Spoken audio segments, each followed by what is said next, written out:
Assalamualaikum warahmatullahi wabarakatuh. Good night, everyone. My name is Adam Cortez Davis. Tonight, I would like to make a video about forensic linguistics, stylistics, and semiotics. So let's talk about the first one, which is forensic linguistics. Now, forensic linguistics, just like the name, forensic means crimes, and then linguistics, language. So, which means like the study of how language could help solve crimes or help the forensics in doing research about anything. Actually, linguistics have many cases where they helped to solve the crimes and other stuff, but I'm gonna give one example. So there's this very popular movie called the Da Vinci Codes. Before it got viewed to the public, this movie got some kind of issue because the movie got copyright claimed by an old book called The Holy Blood and the Holy Grail, which sued the Da Vinci Codes company for taking the main idea from their old book. Now the linguists had to go there because that's their how you say it, that's their role, or that's what they do. So they had to check it out, see what happened, and do more investigation if this claim was true. And then eventually the judge decided that there was no copyright claims in this movie whatsoever having to do with the book of the Holy Blood and the Holy Grail. And but the problem was the movie got postponed, so because of this copyright claim happening. But yeah, that's one of the examples. There are many more. Like linguists could find a murder just by their sound, or how they would pronounce and what their voice would sound, what their accent was. So it's actually pretty impressive. And then that's for forensic linguistics. And then the next one would be stylistics. Now, stylistics, like the name, stylistic for language.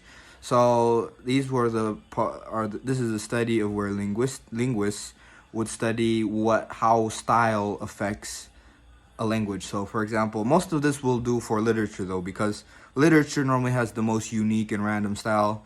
So for example, old literature, why was it so impressive and all the other stuff? Because the style it was brought onto, right? Like if you just read it without style, it would just literally be a normal text.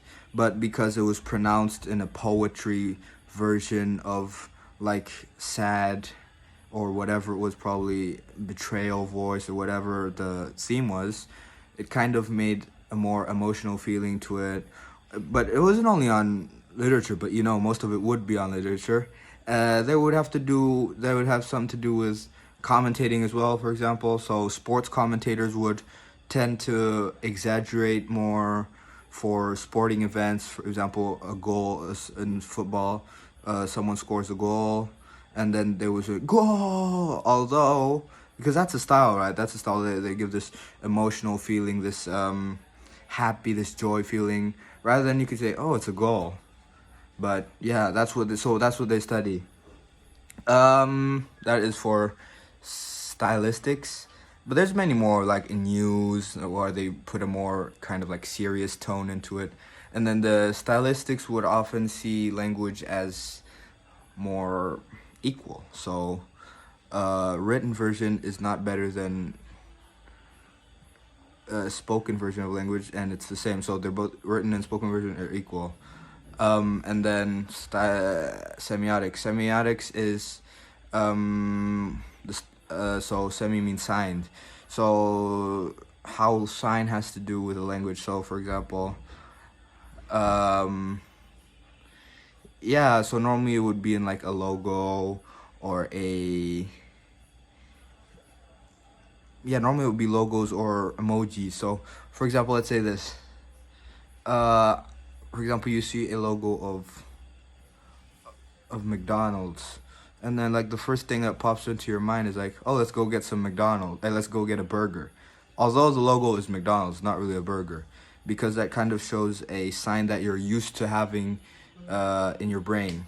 But emojis could work as well. So for example, if you're kind of in a sarcastic tone and you give like a laughing emoji at the back, that kind of shows that you're joking rather than you're being serious.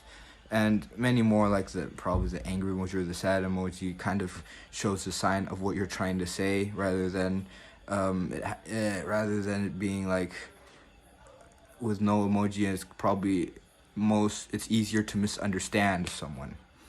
Okay guys, I think that's it for my video. Thank you all for watching. Assalamualaikum warahmatullahi wabarakatuh.